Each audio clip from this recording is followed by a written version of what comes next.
Hey there friends, how's it going today? David Potts here with Song Notes. Friday video for you. I want to do some lead guitar stuff. I just want to kind of show you these little riffs I'm working on and share with you some nuggets along the way. The theme of today's is going to be finger placement, and not placement as far as where you put it on the frets, but rather which fingers should you use when you're working your way through a riff. You might have a tab, it might be a perfect tab, perfect skill level, clearly presented and all that stuff. But lots of times, tabs don't show you which fingers to use. And you kind of have to approach things a bit like you're untangling a knot, right? Or you're working your way through a riddle. You can use, these are the 4 fingers you're typically using as you're working your way through a riff. And the decisions you make can kind of trip you up down the road, a few notes or the next measure later if you're not careful. So I'm going to share with you a few quick tips to sort of help you work your way through things in general. Every song is different, right? The notes you use, the chords you use, the way you attack the strings, the tempo, the genre of music, it's never exactly the same. So there's no one-size-fits-all solution that's going to help you out here. But there are some general tips and best practices that I will share with you. The big inspiration here, the original place that I started learning this was when I took piano lessons growing up. I had an awesome teacher. And lots of times as we're working through stuff week after week, she would, note down as she watched me work my way through certain things, hey, use your 5th finger here, your pinky, or your middle finger here. And lots of times it wasn't an obvious answer she gave me, but just one finger having the exact not correct, but most helpful finger to use on a certain note would kind of help me work backwards, lead up to that note so that I could use my pinky on that one note, and it would sort of make everything after easier. It might take a little bit of time to get going with it first. But the point of all this is that a little bit of guidance on a certain few key notes can really unlock things for you, right? You don't need to have finger assignments for every single note necessarily. That's not really practical, but I'm going to give you some tips here. So let's get into it. The song of du jour is La Sitiera. It's the Mavericks recorded it on their album En Español. I believe it's from 2019. Now that song has been around for a long time. I believe it comes from traditional Cuban music. It kind of has the way that the Mavericks play it has a bit of a Latin flair, right? They're using this I think it's the harmonic minor, right? That sharp 7th, or I guess it's a major 7th in otherwise a minor scale. It kind of gives it that slightly exotic sound. Right? But sometimes they'll use the minor 7th, right? So it's one of those things where it's a little bit of a non-traditional or non-classical kind of approach to things. It sounds really cool. I dig this song. I've been practicing this all week. I think this might be the first pure electric riff I've ever learned, meaning I've learned melodies and like little instrumental fills and stuff, but this is what I would consider an 8-measure riff. I've been playing it just on repeat, and I'm kind of like enjoying the, in a way, the challenge, the difficulty of how when you're on electric guitar, you have to approach your feel different. The way you can't necessarily, especially if you're cranking that amp, you can't really just rely on like errant pick strokes, not making a bad difference. On the acoustic, you can kind of add these filler noisemakers, and you kind of control the sound all with your physical instrument. But with an electric, I'm just enjoying how it's difficult. I'm having trouble in some senses, but I'm also really loving when I kind of am able to settle into the groove. So I just want to share with you what I'm doing here. So let's go through this phrase by phrase. I'll show you some finger tricks here and some how I've been thinking about approaching this. All right, so let's zoom on in, look at this camera right here. Now, I'm going to go phrase by phrase. The first thing, and I'm going to show you some sort of nuggets of insight along the way. Okay?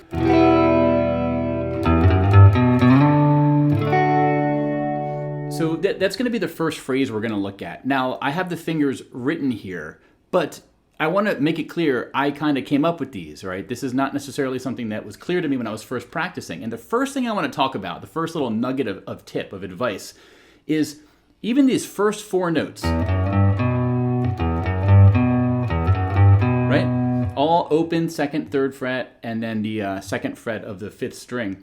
When I was initially learning this, it wasn't clear to me which fingers I should use. You could use your index and middle only. You could use your middle and your ring only. You could use, all 3 fingers. And even if you do that, you could do it in a few different ways. You could start with your index. You could start with your middle, right? It's not necessarily clear which approach you should take, but the first tip I want to give you is don't do everything with one finger. And this might be a really sort of aimed at beginners, but when you're first starting guitar, it can be tempting to use your strongest finger to do everything. And the downside of that is it's going to slow you down, and ultimately it's going to make things feel a bit more punctuated like this, and not a helpful way, right? It's like putting a comma between every word in a sentence, because you're going to have to move that finger around. So don't be afraid to use multiple fingers. What that's going to do, it might be trickier to learn at first, but it's going to help you kind of be more melodic, more expressive, because your fingers are not getting in each other's way if you choose the right ones, and you can just play faster with more ease and get some more of that elegant phrasing in there. So that's all good and well, whether I use 2 or 3 fingers. But the next part of the riddle is looking ahead. And in looking ahead, using basically looking at where you're going and working backwards. For example, it wasn't clear to me which fingers I should use there, but if I looked ahead, I know I'm going to end up on this D major chord, right up here in the 5th and 7th frets. And I know, just because of the ergonomics of this chord, I'm going to play that with my index finger on the root note, right, of the 5th fret, and I'm going to bar with my ring. You could bar with your pinky. Some people do that. But either way, the index here is we absolutely know that finger is going to play the 5th fret note. Now, if we know that, right, and we work backwards, well, I'm coming from the 2nd fret to the 5th fret, right? Again, if I was prioritizing this fret, I could kind of say, well, I can do a pinky stretch here. But if you do a pinky, how are you going to get to that D chord? That would be horrible, right? And we don't want to do that. We don't want to have to jump. So we want to get our index here. And that's going to be the note that lands on this, the note that this finger lands on. And how are we going to do it? Well, the answer to me was, I am going to use a slide. I'm going to play this fret, the 2nd fret of the 5th string, with my index finger. And in doing that, I'm going to set myself up, and I'm kind of getting my arm ready to do it, getting the weight over here. I'm going to slide that up from 2 to 5. Then I just have to put my ring finger down, and I have that chord ready to go. So now there is some clarity. On these first 3 notes, whether I use my middle and ring, or my index and ring, or index and middle, it doesn't really matter. But what really matters is I need to get my index on this note.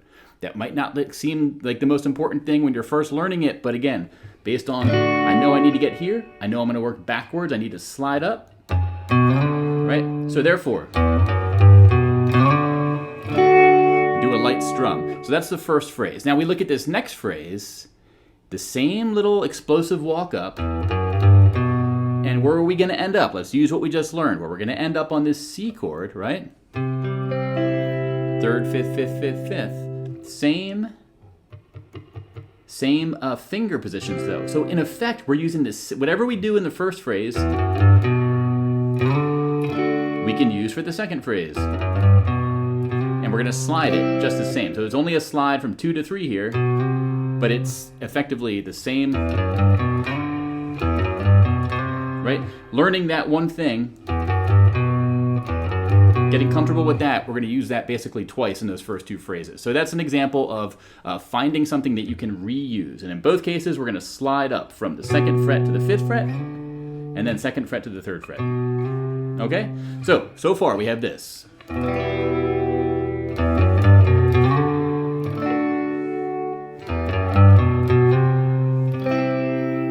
Okay. Now we have this next little run here. Now, this is another one where working backwards can set you up for success. So we know we need to end up on this B7 chord. And B7, the fingering is kind of non-negotiable here because we're using 4 different fingers on our left hand. We know our left middle is going to get this 5th string, 2nd fret. So if we work backwards from there, okay, let's work backwards. What's the note that comes right before it? Well, it's this 3rd fret note. We could play it with our ring finger. That's going to possibly work well. We could also play it with our middle and slide it down.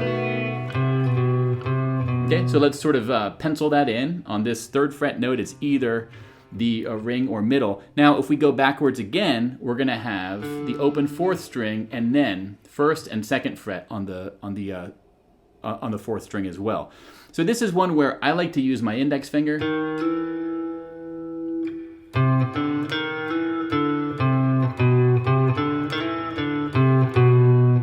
And again, knowing where we have to end up,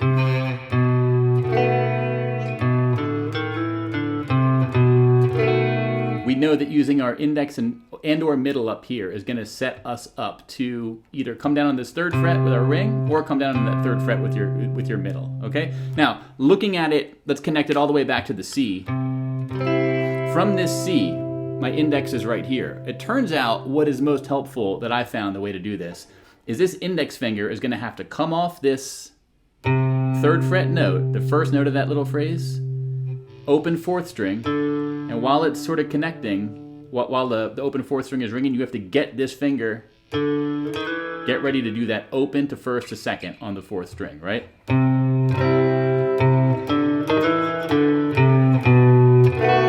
Okay, might not seem like that helpful to do, but when I was practicing this, I kept stumbling, I kept messing up, right?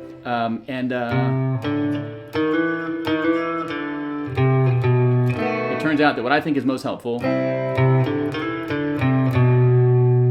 is to make that jump. Normally I wouldn't like doing a jump like that, but I think it makes the most sense given your limited options there. Okay, now this next phrase, I'm just gonna play that all with my one finger, my index, my middle finger, I'm sorry. It's all on one string, it's all just 2 frets, right? 2nd and 3rd fret. You could use your ring finger, right? It doesn't really matter, but again, my middle finger is already there. And I find that that's a place where using one finger is actually okay, because it's only, again, 1 fret up, 1 fret down, and having that sort of vibrato or that slide kind of works really well for this genre of music with the Latin vibe, right? Then we're going to come down to an open 5th string. And we're going to do this strum of A minor. We're going to add this F sharp note up here and take it off. So 2 strums there, nice and straightforward, right? And then this little explosive run up. And same deal here with that slide from 1 to 2. We know we're going to want to use our index finger, but basically you don't want to do the slide with your ring because you'd have to jump it all the way up there, right? Use the fingers that are already up here. So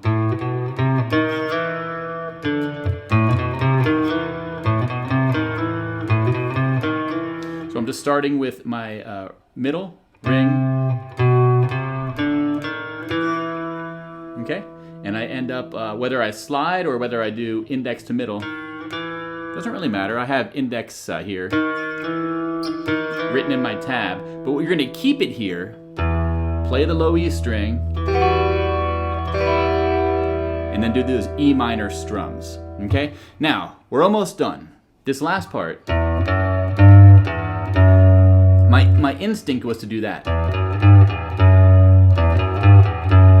Little run up to the G, and end on this F sharp. But the problem with this, what's the problem? If I do my middle finger here, it's that the next chord I have to play is this. It's this dominant 7th bar chord, F sharp 7 here, and you need your index finger on that 2nd fret note. So if we work backwards with that in mind, what does that tell us?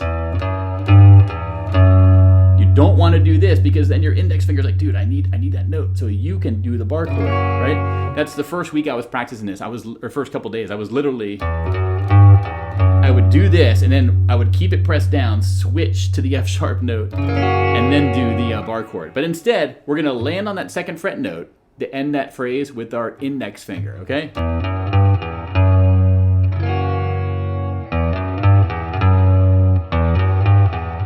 At this point in the riff, I'm basically getting in the bar chord mentality because bringing that elbow in, right? Do a light strum of that F sharp 7 and then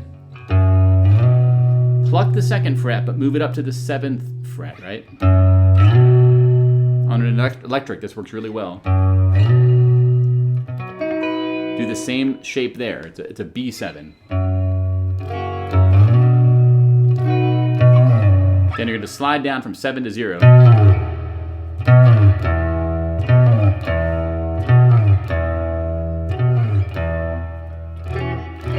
you're going to do this voicing of E minor with this note right here, this C sharp added, okay?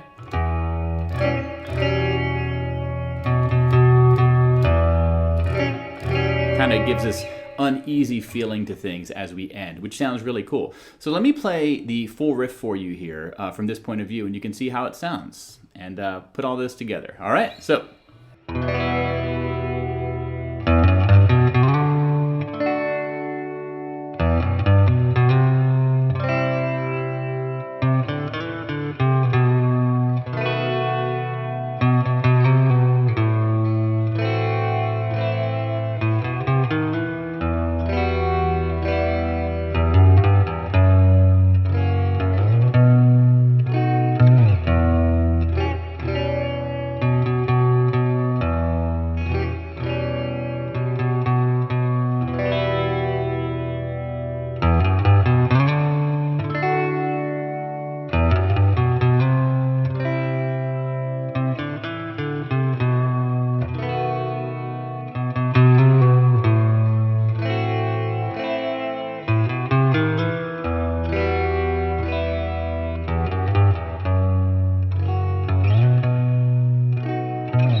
All right, there we have it. So hope you all found this helpful. If you want to get the tabs for this with the finger positions, the link's in the description over on my website. And, just wanted to share what I'm working on here as I am having fun trying to get this electric guitar in my hand. I should also note, this is the first lesson that I'm using. I have an SM57 microphone. I'm recording my amp directly. The mic is placed right in front of it, and then my battery's about to die. And the amp is going in, the mic is going into GarageBand here. So hopefully this sounds good. Let me know. It's fun to sort of learn new things with the audio production stuff.